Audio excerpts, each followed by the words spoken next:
ओम श्री गणेशाय नमः। जय श्री कृष्ण मित्रों, आज के वीडियो में हम सुनेंगे बहुला चौथ का महत्व। बहुला चौथ मुख्यतः रूप से गुजरात राज्य में कृषक समुदाय द्वारा मनाया जाता है। बहुला चौथ का त्यौहार भगवान कृष्ण के अनुयायी मुख्य रूप से मनाते हैं। इस दिन गाय बछड़े की पूजा की जाती है और कृष्ण जी के जीवन में गायों का बहुत महत्व था। वे खुद एक गाय चराने वाले थे जो गौ की माता की तरह पूजते थे। गुजरात में बौल चौथ के दिन व्रत रखा जाता है।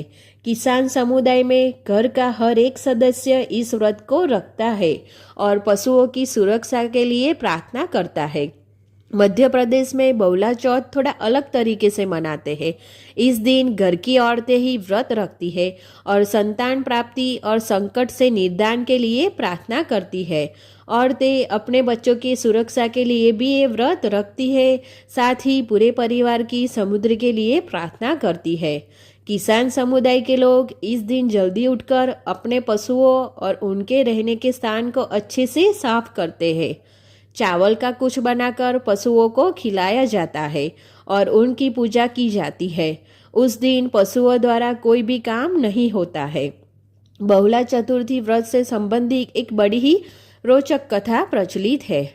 जब भगवान विष्णु का कृष्ण रूप में अवतार हुआ, तब उनकी लीला में शामिल होने के लिए देवी देवताओं ने भी गोप गोपियों का रूप लेकर अवतार लिया।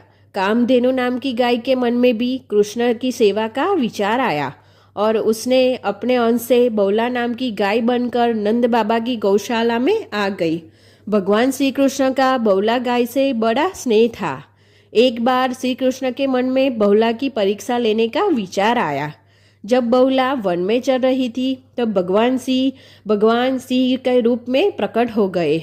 मौत बनकर सामने खड़े सिंह को देखकर बहुला भयभीत हो गई, लेकिन हिम्मत करके सिंह से बोली, हे वनराज, मेरा बछड़ा भूखा है। बछड़े को दूध पिलाकर मैं आपका आहार बनने वापस आ जाऊंगी। सिंह ने कहा कि सामने आए आहार को कैसे जाने दूं? तुम वापस नहीं आई तो मैं भूखा ही रह जाऊंगा। बहुला ने सत्य और धर्म की शपथ लेकर कहा कि मैं अवश्य वापस आऊंगी। बहुला की शपथ से प्रभावित होकर सिंह बने श्री कृष्ण ने बहुला को जाने दिया। बहुला अपने बछड़े को दूध पिलाकर वापस वन में आ गई। बहुला की सत्यनिष्ठा देखकर श्री कृष्ण अत्यंत प्रसन्न हुए और अपने वास्तविक स्वरूप में आकर कहा कि हे बहुला, तुम परीक्षा में सफल हुई। अब से भाद्रपद चतुर्थी के दिन गौ माता के रूप में तुम्हारी पूजा होगी। तुम्हारा पूजा करने वाले को धन और संतान का सुख मिलेगा। इस व्रत कथा का मुख्य उद्देश्य यह है कि व्यक्ति को हमेशा सत्य और न्याय का पंथ का वर्ण करना चाहिए। इस रास्ते पर जो भी चलेगा उसे जीवन में कभी ना कभी सफलता जरूर मिलेगी। कहा भी गया है, सत्यमेव जयते, अर्थात सत्य की ही विजय होती है। अंततः इस व्रत का पालन करने वाले को सत्य धर्म का अवश्य ही निवारण करना चाहिए। साथ ही अपने कर्तव्य पंथ से कभी भी च्युत नहीं होना चाहिए। माता का अपने बच्चों के प्रति जो कर्तव्य है उसे भली भांति निवारण करना चाहिए। कहा भी गया है कि माता शत्रु पिता बेरी येन बाल पाठितः, अर्थात वह माता और पिता शत्रु के समान है जिसने अपने बच्चे को नहीं पढ़ाया।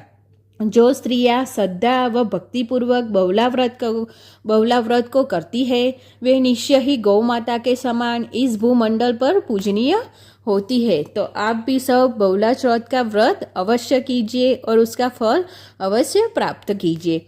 आपको मेरा ये वीडियो अच्छा लगे तो लाइक और सब्सक्राइब जरूर करना। धन्यवाद। जय श्री कृष्ण मित्रों।